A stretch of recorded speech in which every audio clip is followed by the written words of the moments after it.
भोपाल से बड़ी खबर। कांग्रेस ने तैयार किया है वचन पत्र। 28 सीटों के लिए वचन पत्र तैयार किया गया है। कांग्रेस की सरकार बनने पर जनता को बड़े वचन दिए गए हैं। छत्तीसगढ़ की गोधन न्याय योजना एमपी में भी लागू होगी। कांग्रेस कोरोना को राजकीय आपदा घोषित करेगी। कोरोना मरीज की मौत पर कांग्रेस देगी अनुग्रह राशि। कोरोना से मौत पर मुखिया को मिलेगी सरकारी संविदा नियुक्ति। फुटकर व्यापारियों को 50,000 का ब्याज मुक्त कर्ज देने का वादा है। तो बड़ी खबर। तो एमपी कांग्रेस ने तैयार किया है वचन पत्र। तो 28 सीटों के लिए यह वचन पत्र तैयार किया गया है।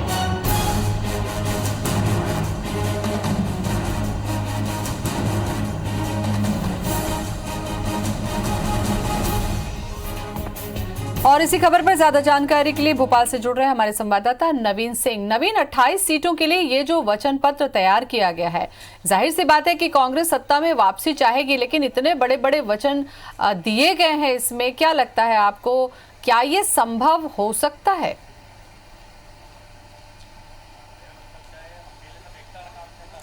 देखिए, बिल्कुल मध्य प्रदेश कांग्रेस ने तमाम आर्थिक सलाहकारों और अपने जानकारों के जरिए ये वचन पत्र तैयार किया है। वचन पत्र समिति कांग्रेस ने बनाई थी और इसमें कई सारे एक्सपर्ट्स इस कमेटी में शामिल थे और उन्हीं की सिफारिशों पर इस घोषणा पत्र को तैयार किया गया है। और साथ ही साथ कांग्रेस ने आम आदमी से, आम नागरिकों से भी सुझाव मांगे थे, सिविल सोसाइटी के लोगों से भी सुझाव मांगे थे कि वो क्या चाहते हैं उनके क्षेत्र में या मध्य प्रदेश में किस तरीके से काम होना चाहिए, और उसी के बिहाफ पर इस तरीके से वचन पत्र तैयार किया गया। जो 28 सीटों के लिए 28 अलग अलग वचन पत्र तैयार किए गए हैं। इन वचन पत्र के जरिए कांग्रेस ने ये घोषणा की है, ये ऐलान किया है कि मध्य प्रदेश में अगर कांग्रेस की सरकार आती है तो कोरोना को राज्य आपदा घोषित किया जाएगा, और इसके अलावा अगर किसी संक्रमित मरीज की मौत होती है तो उसके परिवार को अनुग्रह राशि दी जाएगी, और वो अनुग्रह राशि काफ़ी मोटी रकम होगी। हालांकि इस बात को अभी तक साफ नहीं किया गया है कि राशि कितनी होगी, लेकिन ये ज़रूर दावा किया जा रहा है कि एक मोटी रकम होगी जिससे परिवार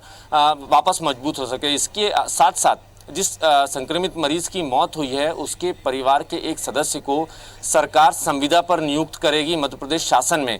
और ये इसके अलावा कई सारे वादे और वचन मध्य प्रदेश कांग्रेस ने वोटर्स से दिए हैं। जो सरकारी कर्मचारियों का रुका हुआ डीए है उसको भी तुरंत सरकार में लौटते ही जारी करने का दावा कांग्रेस ने किया है। और कांग्रेस ने ये भी कहा है कि जो अतिथि विद्वान है, चूंकि कई सारे अतिथि विद्वान लगातार आंदोलन कर रहे हैं और उसको लेकर एक बड़ी सियासत का इस बीच में चलती रही है। अतिथि विद्वानों ने घर घर जाकर दस्तक दी है मध्य प्रदेश सरकार के तमाम मंत्रियों और मुख्यमंत्री तक। इसके बाद कांग्रेस ने अपने घोषणा पत्र में इस विषय को लिया है और उन्होंने कहा है कि जैसे ही सत्ता में कांग्रेस लौटती है तो अतिथि विद्वानों को तुरंत बहाल करेगी। साथ साथ ये कुछ मेजर इश्यूज़ हैं। इसके अलावा छत्तीसगढ़ सरकार इस वक्त एक गोधन प्रोजेक्ट चला रही है जिसमें गोबर को सरकार खरीदती है 2 रुपये प्रति किलो, और उससे किसानों को और जो गोवंश पालते हैं उनको आर्थिक तौर पर मजबूत करने की कोशिश छत्तीसगढ़ सरकार में हो रही है। नवीन, सबसे बड़ी बात ये वचन पत्र में जो 28 वचन दिए गए हैं, बाकी चीजों की तो बात है, उसको शामिल किया गया है, लेकिन सबसे बड़ा जो हथियार बना है वो कोरोना है। आप समझिए कि कोरोना से पीड़ित अगर किसी व्यक्ति की मौत होती है, उसके सदस्य को, घर के परिवार के सदस्य को अगर कोरोना से मरने के बाद नौकरी मिलती है, एक बड़ी अनुग्रह राशि मिलती है, तो मुझे लगता है ये बहुत बड़ी बात है।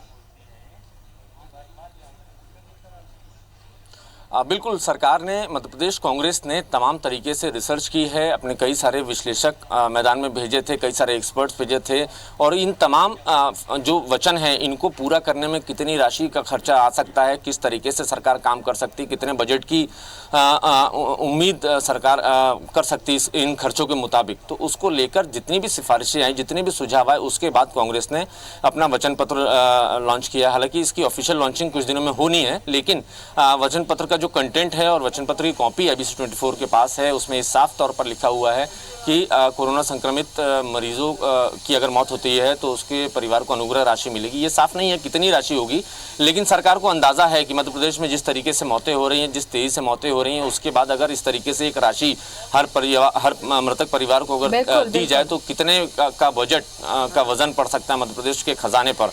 लेकिन अभी भी कोरोना को लेकर स्थिति ठीक नहीं है नवीन, क्योंकि आंकड़े लगातार हर दिन बढ़ते जा रहे हैं। मध्य प्रदेश में ऐसा नहीं है कि कोरोना अब खत्म हो चुका है।